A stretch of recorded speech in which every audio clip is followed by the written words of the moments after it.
Assalamualaikum warahmatullahi wabarakatuh. Di sini kita akan membahas pelajaran SKI, yaitu mengenai kerajaan Islam di Indonesia. Salah satunya Kerajaan Samudra Pasai.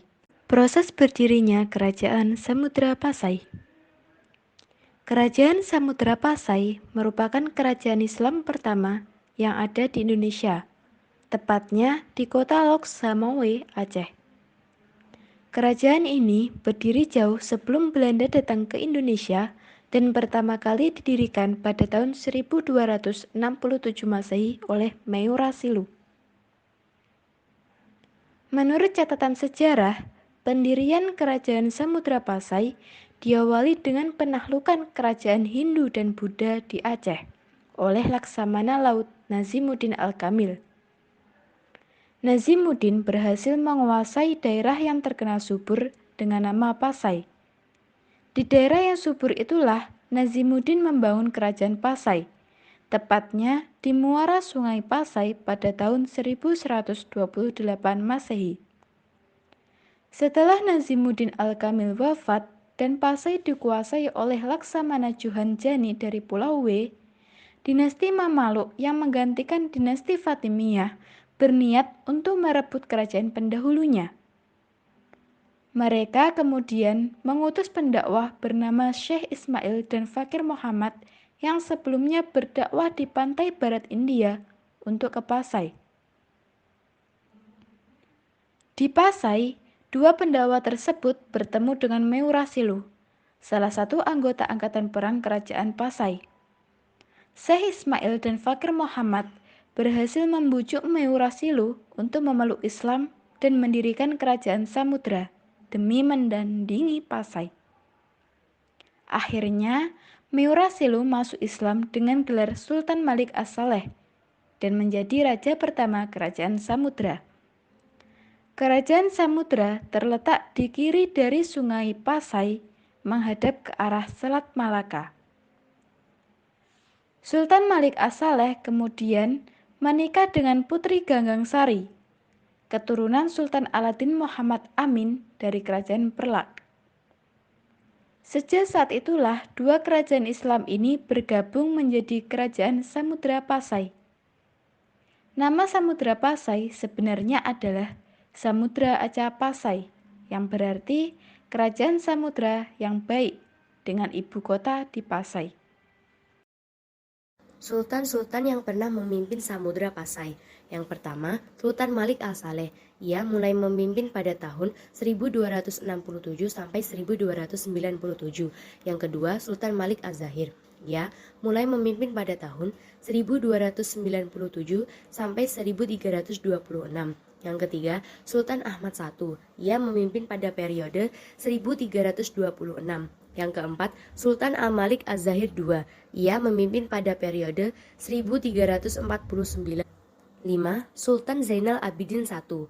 Ia mulai memimpin pada tahun 1349 sampai 1406. Keenam, Sultan Malikah Nahrasiyah. Ia merupakan raja perempuan pertama yang memimpin Samudra Pasai. Ia mulai memimpin pada tahun 1406 sampai 1428. Ketujuh, Sultan Zainal Abidin II. Ia mulai memimpin pada tahun 1428 sampai 1438. Kedelapan, Sultan Salahuddin. Ia mulai memimpin pada tahun 1438 sampai 1462. Kesembilan, Sultan Ahmad II. Ia mulai memimpin pada tahun 1462 sampai 1464. Kesepuluh, Sultan Abu Zaid Ahmad III. Ia mulai memimpin pada tahun 1464 sampai 1466. Kesebelas, Sultan Ahmad IV. Ia mulai memimpin pada tahun 1466 sampai 1466. Kedua-belas, Sultan Mahmud. Ia mulai memimpin pada tahun 1466 sampai 1468. Ketiga-belas, Sultan Zainal Abidin III. Ia mulai memimpin pada tahun 1468 sampai 1474. Ke-14, Sultan Muhammad Syah II. Ia mulai memimpin pada tahun 1474 sampai 1495. Ke-15, Sultan Al-Kamil. Ia mulai memimpin pada tahun 1495 sampai 1495. Ke-16, Sultan Adlullah. Ia mulai memimpin pada tahun 1495 sampai 1506. Ke-17, Sultan Muhammad Syah III. Ia mulai memimpin pada tahun 1506 sampai 1507. 18, Sultan Abdullah. Ia mulai memimpin pada tahun 1507 sampai 1509. Ke-19, Sultan Ahmad V. Ia memimpin pada tahun 1509 sampai 1514. Yang terakhir, Sultan Zainal Abidin IV. Ia mulai memimpin pada tahun 1514 sampai 1517. Selanjutnya, masa kejayaan Kerajaan Samudra Pasai. Kerajaan Samudra Pasai berhasil mencapai puncak kejayaan pada pemerintahan Sultan Mahmud Malik Az-Zahir atau Sultan Malik At-Tahir II pada tahun 1326 Masehi sampai 1345 Masehi. Di bawah pemerintahan Sultan Mahmud Malik Az-Zahir, Samudra Pasai berkembang menjadi pusat perdagangan internasional. Setiap tahun, Kerajaan Samudra Pasai mampu mengekspor lada, sutra, kapur barus, dan emas dalam jumlah besar. Pada masa ini, pemerintahan Samudra Pasai terus menjalin hubungan dengan kerajaan-kerajaan Islam di India maupun Arab. Di masa ini juga, Samudra Pasai mengeluarkan mata uang emas yang disebut dengan dirham. Uang tersebut digunakan sebagai uang resmi kerajaan. Di samping sebagai pusat perdagangan, Samudra Pasai juga merupakan pusat perkembangan agama Islam. Berikut ini mengenai keruntuhan Kerajaan Samudra Pasai. Setelah masa kejayaan Kerajaan Samudra Pasai ketika dipimpin oleh Mahmud Malik Az-Zahir selama hampir 3 abad, Kerajaan Samudra Pasai runtuh pada tahun 1517. Raja terakhir yang berkuasa di Samudra Pasai adalah Sultan Zainal Abidin IV yang berkuasa pada tahun 1514 sampai 1517. Faktor yang menjadi penyebab runtuhnya Kerajaan Samudra Pasai ada 2 faktor, yaitu faktor internal dan faktor eksternal. Faktor internal disebabkan oleh konflik di antara keluarga kerajaan yang muncul sejak akhir abad ke-14, yang kemudian mengakibatkan perebutan kekuasaan dan perang saudara. Pertikaian antara keluarga kerajaan istana berdampak pada munculnya pemberontakan di Samudra Pasai. Untuk meredam pertikaian itu, Sultan Pasai meminta bantuan Kerajaan Malaka yang berhasil dilakukan. Namun, bantuan dari Kerajaan Malaka juga menimbulkan dampak lain yang mengantarkan pada akhir dari Kerajaan Samudra Pasai. Kemudian faktor eksternal yang pertama disebabkan oleh serangan Kerajaan Majapahit. Kemajuan Samudra Pasai yang memiliki jalur perdagangan strategis di Selat Malaka membuat Kerajaan Majapahit yang berambisi menyatukan Nusantara terusik. Selain itu, invasi dari Majapahit didasarkan atas perlakuan tidak pantas dari Sultan Mahmud Malik Az-Zahir terhadap putri Majapahit bernama Raden Galuh Gemerencang. Antara tahun 1345 sampai 1350, ketika Majapahit diperintah oleh Hayam Wuruk, Mahapati Gajah Mada ditugaskan untuk mulai menyerang Samudra Pasai.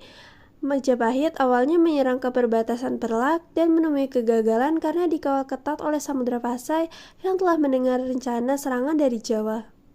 Kegagalan itu memaksakan Gajah Mada mundur sejenak sampai menemukan strategi baru untuk menyerang dari 2 arah, yakni dari darat dan laut.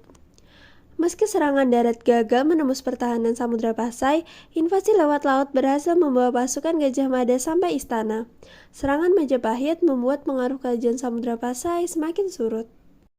2. Munculnya Kesultanan Malaka. Setelah serangan dari Majapahit, Kerajaan Samudra Pasai sempat bangkit. Namun, akhirnya Kerajaan Malaka pada awal abad ke-15 memunculkan pusat politik dan perdagangan baru di Malaka, yang letaknya lebih strategis daripada Samudra Pasai. Setelah berhasil memadamkan konflik di dalam kerajaan, pengaruh Kerajaan Malaka di Samudra Pasai pun semakin menguat. Dalam perkembangannya, eksistensi Samudra Pasai di kawasan Malaka semakin melemah akibat dominasi sektor perdagangan Kerajaan Malaka di kawasan tersebut. Kerajaan Malaka bahkan juga mampu mengungguli Samudra Pasai dalam aspek sosial, politik, dan militer. 3. Serangan Portugis. Pada awal abad ke-16, bangsa Portugis menjadi pelopor penjelajah samudera telah memasuki perairan Selat Malaka. Tidak lama kemudian, tepatnya pada 1911, bangsa Portugis di bawah pemimpinan Alfonso del Albuquerque menyerang Malaka dengan kekuatan 15 kapal dan 16.000 pasukan.